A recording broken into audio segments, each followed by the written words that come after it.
ഈശോ മിശിഹായിൽ ഏറ്റവും സ്നേഹിക്കപ്പെട്ടവരെ, പീഡാനുഭവ ആരാധന നിയോഗ ശുശ്രൂഷയുടെ 5-ാമത്തെ ആഴ്ചയിലേക്ക് നാം പ്രവേശിക്കുകയാണ്.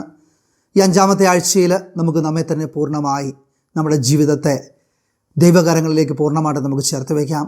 ഈശോയുടെ ആ തിരുമുറിവിലേക്ക് ഇന്ന് നമ്മൾ സമർപ്പിക്കുന്ന ഓരോ പ്രാർത്ഥനാ നിയോഗങ്ങളെയും പൂർണ്ണമായിട്ട് നമുക്ക് ചേർത്ത് വെച്ച് നമുക്ക് പ്രാർത്ഥിക്കാം.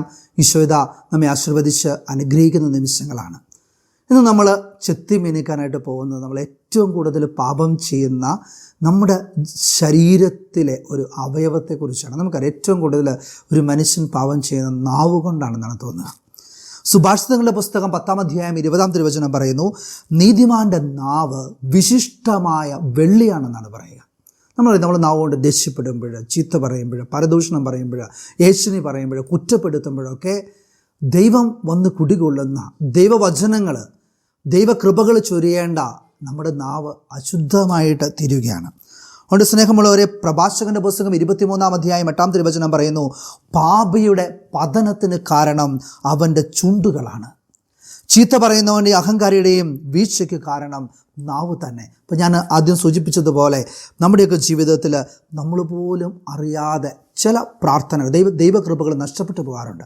നമുക്ക് ഇന്ന ദിവസം നമ്മുടെ നാവിനെ ഒന്ന് ചെത്തി മിനുക്കി വിശുദ്ധീകരിക്കാം.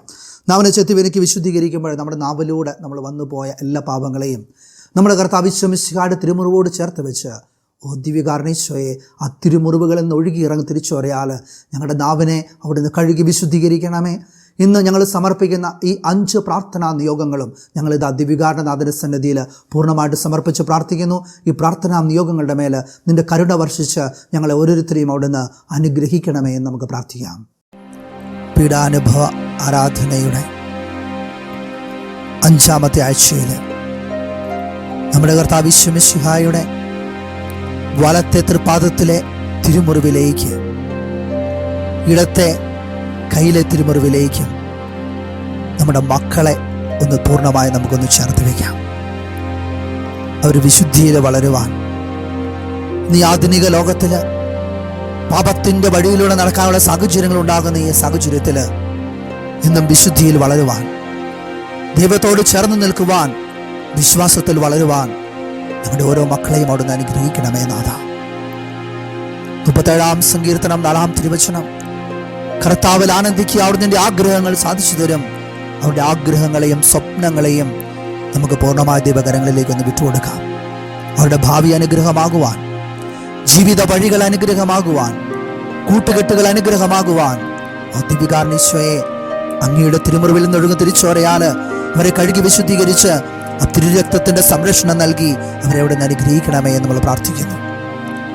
അവരുടെ പഠനങ്ങൾ അനുഗ്രഹമാകുവാൻ, പഠനത്തിലുള്ള താല്പര്യമില്ലായ്മ മാറി താല്പര്യം വർദ്ധിക്കുവാൻ, ഭാവി ജീവിതങ്ങളെക്കുറിച്ച്, ജീവിത ലക്ഷ്യങ്ങളെക്കുറിച്ച് ബുദ്ധിമുള്ളവരാകുവാൻ ദിവ്യകാരുണ്യേശോയെ അവരെവിടെ ആശീർവദിക്കണമേ, അനുഗ്രഹിക്കുമാറാകണമേ.